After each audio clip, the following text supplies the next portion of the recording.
လေးစားပါသောလွှတ်တော်ဥက္ကဋ္ဌနဲ့ဒုတိယဥက္ကဋ္ဌ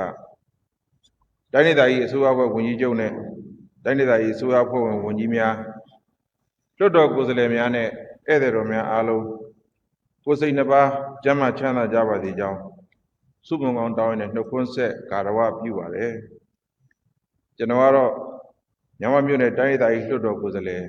အမှတ်1ဦးစိုးနိုင်ဖြစ်ပါတယ်ကျွန်တော်အနေနဲ့မြန်မာမြို့နယ်ကညုတ်ကွင်းကျေးရွာအုပ်စုမှာရှိတဲ့ကညုတ်ကွင်းကျေးရွာဇင်မျိုးကုန်းကျေးရွာနဲ့ပြင်ကတော်ကုန်းကျေးရွာကိုဆက်သွယ်ထားတဲ့မြေသားလမ်းကွန်ကရစ်လမ်းအဖြစ်အဆင့်မြင့်ဆောင်ရွက်ပေးပါရန်အစီအစဉ်ရှိမရှိနဲ့ဆက်လင်းတဲ့ကျေပွင့်ပြမေကုန်းကို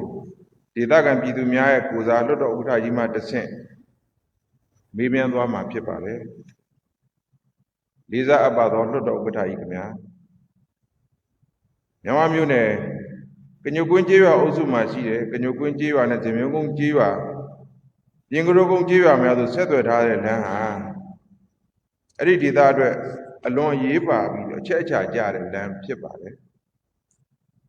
လမ်းရှိမှာပေ3400ရှိပြီးတော့အဆိုပါလမ်းကိုထုံးဖို့ပြိုင်ယူကျေးရွာအုပ်စုဝဲကလေးကျေးရွာအုပ်စုနဲ့ကညုတ်ကွင်းကျေးရွာအုပ်စုမှာရှိတဲ့ကျေးရွာခွဲပေါင်း18ရွာမှာအင်ဂျီပေါင်း2000ကျော်မှာရှိတဲ့ပြည်သူများအသုံးပြုတဲ့လမ်းဖြစ်ပါတယ်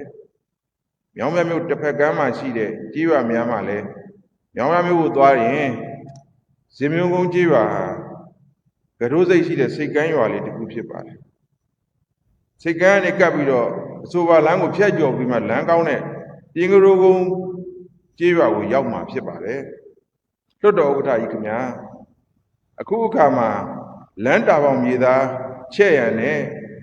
လေယာမြေစိုက်ပျိုးရည်လုံလောက်စွာရရှိရေးအတွက်ဆယ်မြောင်းတူးပေါ်တဲ့မြေသားများကိုအဆိုပါလမ်းပေါ်သို့မြေသားအသစ်များတင်တဲ့အတွက်ယခုလိုမိုးရသည်မှာကျောင်းသားကျောင်းသူများနဲ့ကျန်းမာရေးမကောင်းသူများအတွက်သွားလာရေးပုံမူပြီးခက်ခဲနေတာတွေ့ရပါတယ်။ကုန်ပစ္စည်းများတည်ယူပို့ဆောင်ရန်နဲ့ဈေးရောင်းဈေးပွဲများအပါအဝင်ပညာရေးကျန်းမာရေးစီးပွားရေးတို့အတွက်ဒေသခံပြည်သူများအသုံးပြုနေရတဲ့လမ်းဖြစ်ပါတယ်။သို့ဖြစ်ပါ၍ဒေသခံပြည်သူများမှတတ်နိုင်သလောက်စုပေါင်းပြီးတော့ဂဝံမြေများကိုအပေါ်ယံလမ်းချင်းလေးဖြစ်တာခင်းထားနိုင်တာကြောင့်အဖြစ်သဘောလောက်သာသုံးနေရပါတယ်။သို့ဖြစ်ပါ၍ကညုတ်ကွင်းကျေးရွာမှရေကတော်ကုန်းကျေးရွာနဲ့ဇင်မျိုးကုန်းကျေးရွာချင်းဆက်သောမြေသားလမ်းအရှည်ပေ3400အားကွန်ကရစ်လမ်းအဖြစ်ဆောင်ရွက်ပေးနိုင်ရန်အစီအစဉ်ရှိမရှိနဲ့ဆက်လင်းတဲ့ကျေပွင့်မြမေကုန်းကိုဒေသခံပြည်သူများရဲ့ကိုယ်စားလွှတ်တော်ဥက္ကဋ္ဌကြီးမှတဆင့်လေးစားစွာတင်ပြအပ်ပါတယ်။ PowerPoint သုံးစွဲခွင့်ပြုပါခင်ဗျာ။